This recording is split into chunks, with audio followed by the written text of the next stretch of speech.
Charles, today we've got the slow and the spurious because they're presented to us as presidential and vice presidential campaigns, but they don't seem like that to me. How are you tonight? I'm doing very well, Jason. Thanks for asking. And I'm pleased to announce that I'm now a privileged person. I'm a person of color. Oh, yeah. A Because I've been in BIPOC. the sun a bit too much. But Well, you're looking well. well, thank you. It's good to be here. It's I won't say where I am exactly, but I'm on a remote island chain, quite a ways away from America, and it's just a pleasure. I mean, the people who are here, who live here, are delighted to welcome visitors. There's no begging of any kind. It's clean as a whistle. It's not expensive. The views are outstanding. The water's amazing. The selection of restaurants, you can be a backpacker and live on, $1 a day, or you can go to a fancy meal for two and it's $100, including liquor. So it's paradise. So I'm not going to tell you where it is because I don't want too many people to come here. It's Yeah, that nice. well, most countries, they usually charge you more if you want a liquor, but, that's all up to the buyer. Right. That's right. But watching, I have been, because I am so many hours different, I get to peruse the news while you guys are sleeping and look at the analysis. And it's just crystal clear to me that this is a ticket that should never have been nominated by Democrats. And unless they are successful in stealing, which I don't think they will be, but unless they are, this could be the last time that the Democrats have an actual ticket. Because I think these two they're not Democrats, these are communists. They're progressive losers who, if you look at Waltz's, if you look at Harris's non-existent record, these are losers who have never accomplished anything positive on their own. Minnesota is in a race down the toilet bowl with Mogadishu. I mean, used to be a great farming state. It had a tradition, a lot of Scandinavians in it. So it had the Democrat Party there is called the Farmer Labor Party. It's always been to the left of the Democrat National Party. But this guy is a loon. Nobody has looked through his record carefully enough. He nothing he says he actually is. Right? He was no coach. He couldn't be a coach because he had a DUI. He wasn't he wasn't at whatever he said he was in the National Guard. Lied about that. He's just a pathetic liar and loser. And one of the very few people dumb enough to agree to be vice president to Kamala Harris, who was pretty fucking dumb to agree to be vice president to, the walking diaper, Joe Biden. Has he I done mean, anything lately, Joe Biden? It's like, where is he? he's on vacation. I mean, he's been on vacation for an absurd amount of time. And this, I am not pretending that I work for anybody or I'm running anything. I mean, I've been, in essence, on vacation since July 31st, 2002, but that's my own decision. And I'm, paying my bills and leading my life and trying to be productive. I'm not running for office or asking for anything. This idiot, Harris, I was shocked. In Free Republic, I'm not sorry, on Zero Hedge, there's this story that excuse my language, this fucking moron, Ian Sams, who was an idiot in the Biden administration press office, is now the principal spokesperson, I think, for Kamala Harris and on the campaign. And he said, when pressed on how come there's no policy, well, sir, we're not going to explain certain things that may have happened or not happened. We've got an election to focus on in the next 60 days. What the fuck are you talking about? This isn't a game. You got your candidate was selected. Hillary Clinton talks about, George W. Bush being selected, not elected. Kamala Harris has never won a primary vote for president. Not one. Back in 2020, 2024, not a single time. There were credible stories coming out of the New York Times, which I hate to admit, about how the staff turnover was so high in the VP's office, and there were so many problems in her supposed array of mandates with her non-accomplishments or worse, that they were thinking about getting rid of her. All of a sudden, the coup happens, and suddenly it's like you're in the Guyana with Jim Jones, getting ready to drink the Kool-Aid. So, this is a team of losers who is not qualified to run, and it's an important job to run a school district. They're not qualified to run a school district in Appalachia, you know, They're let not qualified alone to run the bake sale at the school, Charles. They're idiots. right or a Kool-Aid stand, and the two of them are strutting around. It's all window dressing, and I think the mainstream media has totally beclowned itself. I don't think there's any recovery for the Times, the Journal, Bloomberg, these people who refuse to get into the details and acknowledge that Joe Biden should have been out of there a long time ago, that he is dangerous, that the world is a dangerous place because he's still there, more dangerous than it should be, and that Kamala Harris has been complicit in this cover up of Joe Biden, Mr. Potato Head. I mean, he was a potato head in 2020. And now, there's pictures of him. Who lets these pictures out of the beached whale at his mansion, one of his mansions down there in Rehoboth Beach? How could you let that picture out? It's scaring the children. I mean, it's ridiculous to have him depicted like this and still pretending that he's president of the United States. He's pretending he's alive in this picture, Charles. Right. And then, Doug Emhoff goes on with Jimmy Kimmel, and Emhoff is Kimmel's promoting Emhoff as a sexy man.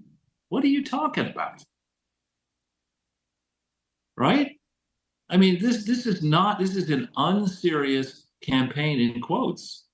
In contrast, you have what Trump is pulling off. I mean, it is remarkable to me. I am not a Kennedy fan. I do not embrace the idea that Kennedy, John F. Kennedy was Camelot by any stretch of the imagination. That said, it is remarkable to me that Trump and his team could put together an active set of effective spokespeople and surrogates in Tulsi Gabbard and Robert Kennedy Jr., and an increasing number of people drawn from very different walks of life than the country club Republicans who put George W. Bush in power and kept him there to the detriment of this country.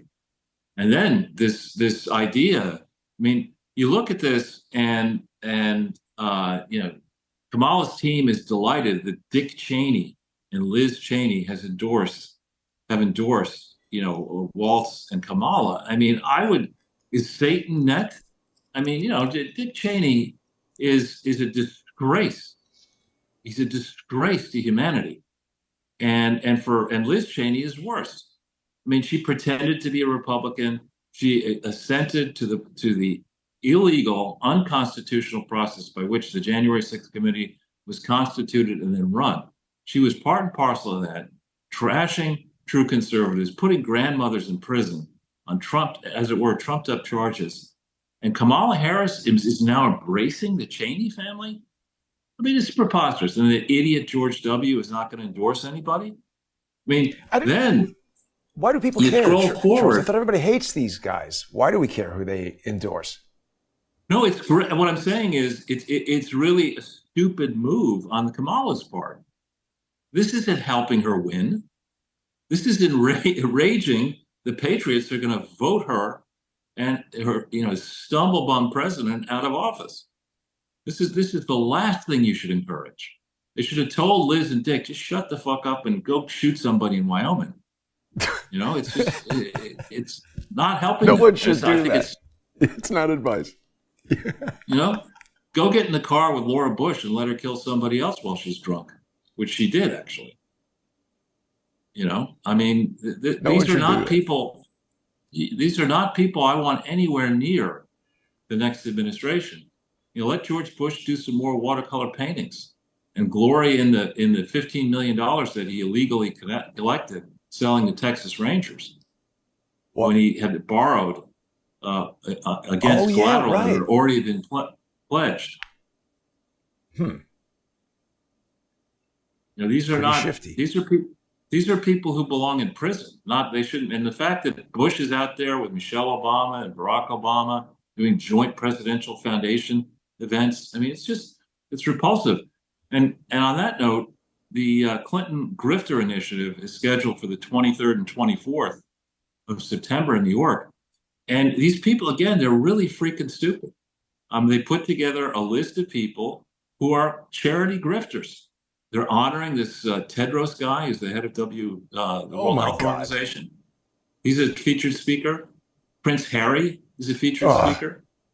You go to the widow of Steve Jobs, who owns the Atlantic, she's a featured speaker. yeah. And the title of this thing is "What's Working?" The Clinton Foundation Grifter Initiative. What's working? The answer is not many full-time jobs. People with full-time jobs are working. Illegals are pretending to work under this Biden administration, No, no, they're Harris selling administration. dirty fruit. They're working. I see them dragging around igloo coolers. You know, it's just they really must believe. I think that a generation of people has been sold on this cult theory that unregulated globalism is better than nationalism, and that unregulated globalism by technocrats like Klaus Schwab is much better than having families, mothers and fathers, raise their children. The technocrats should educate you and decide what you read and what you tell your friends. The technocrats should decide who gets to live and die when they get sick. The technocrats have the mansions. You live in a container if you're lucky, if you don't live on the street. These are people who just need to be excised. And more importantly, there's a great organization called Retraction Watch, which is systematically now going after these fake papers that are peer reviewed and just demolishing them. Most recently, I don't know if you remember, there's this flaming, freaking idiot called Robin DeAngelis, who authored a book that was celebrated at BLM when they were baying at the moon on BLM, called White Fragility. And this woman it turns out she plagiarized the bulk of her, quote, scholarship. And in a fitting move, there's this guy, I don't know that I agree with everything he does, this guy, Matt Wolf, but he had a documentary out about reparations. And he has a black producer. So he got this DeAngelis lady to appear on camera and give the black producer money to pay reparations. And so that's captured on film. Separately, people are all over her fake scholarship. And imagine being so freaking stupid that you have to plagiarize DEI bullshit quotes analysis. I mean, being that stupid and then going around. JP Morgan, I think, hired this woman to conduct the seminar. Her book is just total hogwash. It's racist hogwash, gibberish.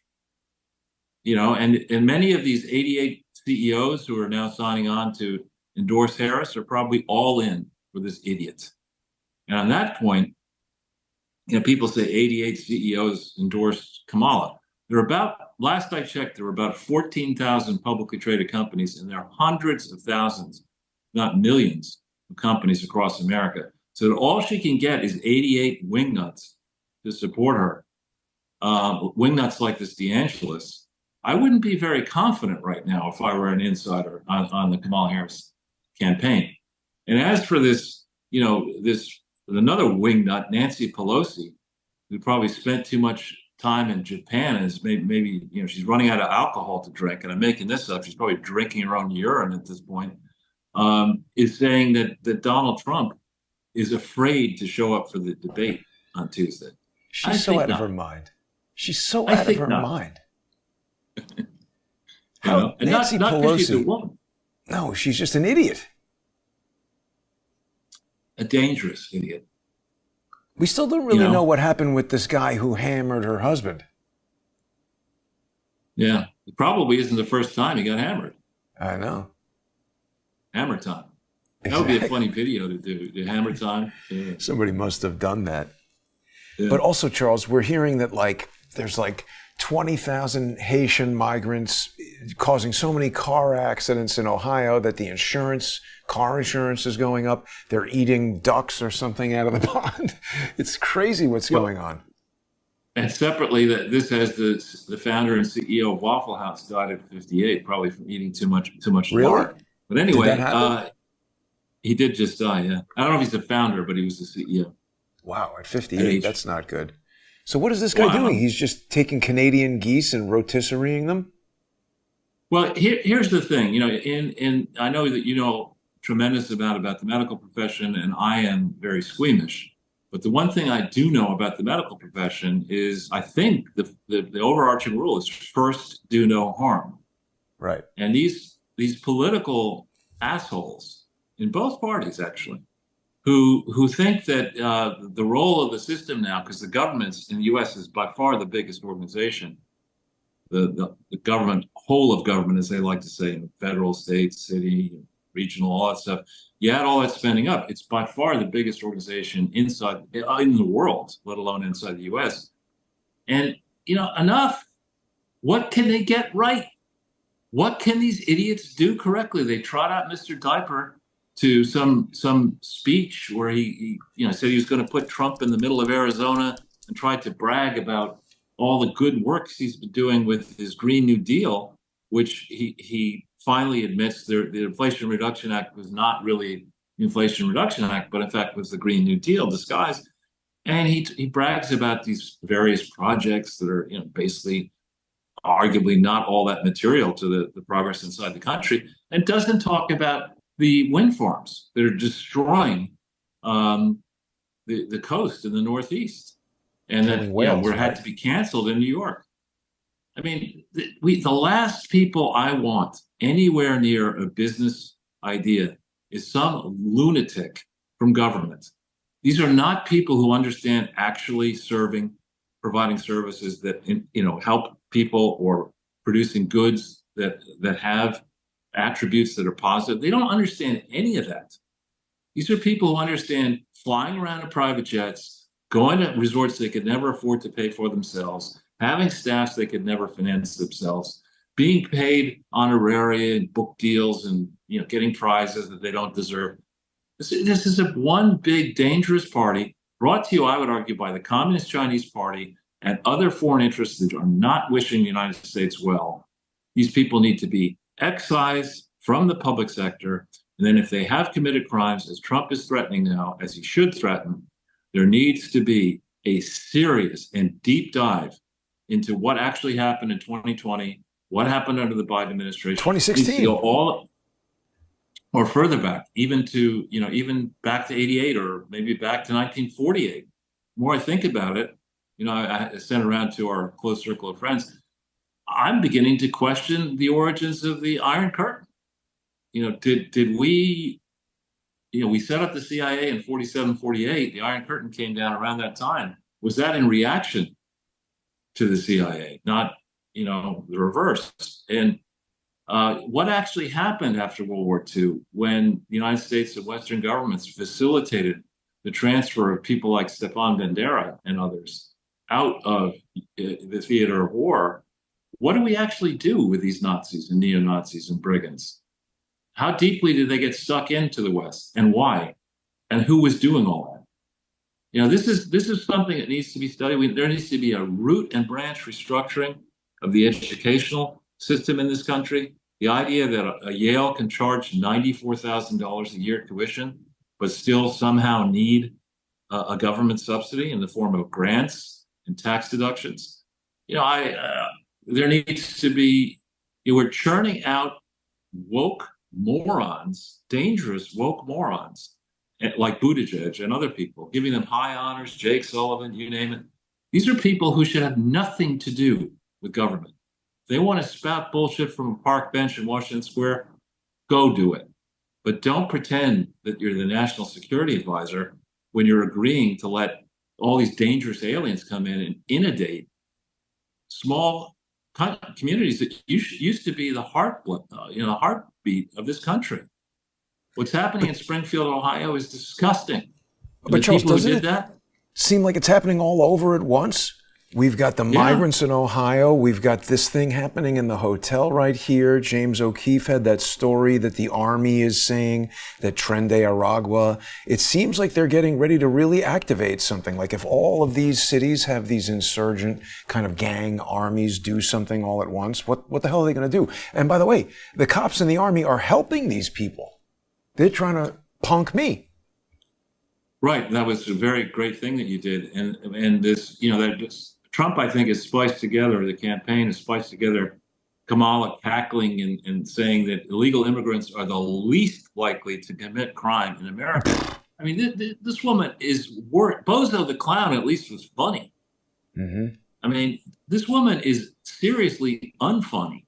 And this whole, Spice Girl routine where she goes to the spice shop and simultaneously this woman combusts, cries on her shoulder and blah, blah. That was all staged. Just like the phone call from Obama, the phone call to Tim Walz. This is just you may as well watch the Jersey Shore or Right. some show like that on TV, I think Laura busted that Spice Yeah. Girl story. She had like so much information on that Spice store. I don't know what these people think they're going to do. They're super stupid, and there's a lot of people working against them who are very smart and extremely resourceful. Oh, look, she's got all Right. this stuff on the Spice people. Yeah, I mean, it's just silliness. First of all, the idea that you should have a business that caters to one political party is just so badly wrong. I mean, why would you ever do that if you're a business person? You're trying to sell as much or provide as many services as possible to America as a whole. You want to stay out of politics. That's funny. Kamala Harris washing kale or collard greens in the bathtub with Well, Tabasco sauce. who's that person who does interviews, the black woman who does interviews in In a the bathtub filled with Cheerios milk? or whatever, or the Fruit Loops. Fruit Loops, yeah. Put her in there. That's her only live interview is probably going to be with the Fruit Loop lady. How could a bathtub full of Fruit Loops cause a major advertising issue for a clothing brand? Yeah, I don't know. This lady is doing stuff with Fruit Loops. People can watch that. She got some No, weird the one I'm symbols thinking there. of is the one I'm thinking of is gigantic. It's not an athletic black woman. It's a Lizzo style woman. Oh, yeah, no, this is it. Eating cereal in the bathtub with an interview. Oh, it's been removed, Charles. They don't like cereal in the bathtub with Barack Obama. It violated the terms of service. They got some pretty specific terms of service if you're not allowed to take a bath in Fruit Loops on YouTube. Charles, this is part of the reason I want people to be able to exercise their First Amendment right to bathe in a fruit-flavored cereal, if that's what they choose to do. So we're going to have to continue our conversation in just about 2 or 3 minutes on odyssey.com/@crowdsourcethetruth, crowdsourcethetruth.substack.com, or subscribestar.com, patreon.com. There's a lot of ways that people can sponsor the show, Charles. I hope you've got the milk chilling right now. The second half of the interview, you're not going to go into the bathtub with Fruit Loops? I would not inflict that pain on anybody. Got it. All right. Well, we're just about ready to make our way over to the First Amendment Forum. What else do we want to say before we do that? Well, just stay safe, everybody. September 11th is coming up, and there was some plot that was taken down. That's what they say. I don't know about that. But I would tread carefully. Given the volatility in the Middle East right now, and the fact that we're far apart on any peace deal with Gaza and all that, I would tread very carefully if I were in New York right now. Absolutely. And I'm not saying it's not dangerous. In fact, I think I even said to you on the phone that on Thursday, for the first time in 34 years, I believe New York became considerably more dangerous for me. But this is just, right. I mean, listen, it's coming to us from CBS News, which we know they're full of shit. And it's coming from the FBI. So this man planning to commit terror attack at a Jewish center in NYC was arrested. I heard they thwarted a plot that this guy said was going to be bigger than October 7th. I mean, this is just another person, in my opinion, who's being groomed by the FBI so they can wheel him out in some orange suit, claim that they did this. This is some pot-smoking idiot that they groomed to train him how to build bombs or something. Right. I'm just saying, in the next 2 to 3, 4 weeks now, I would not go out before 8 o'clock in the morning in New York City, and I would not go out at night. All I'm saying. Yeah. It's good advice in general over the past, let's say, 4 years. It's really terrible how unpleasant New York has become. But luckily, people can Stay with us and enjoy the show from the comfort of their own home, hopefully outside of a crime-ridden area, although it's becoming difficult to find those. Please join us, everybody. We'll be back in just 5 minutes, and huge thank you to everybody who is sponsoring the show. You know, if you weren't watching earlier, had a really amazing show. Charles did a special with John Cullen at 4 o'clock today. I've obtained unredacted documents from the Beaver County District Attorney's Office. And if people are interested in understanding what may have gone on in Butler County, Pennsylvania on July the 13th, you've got to see this show. We went into some really incredible information, and nobody else has had this before. So stay with us now. Watch that later. Become a sponsor if you aren't already. And thanks for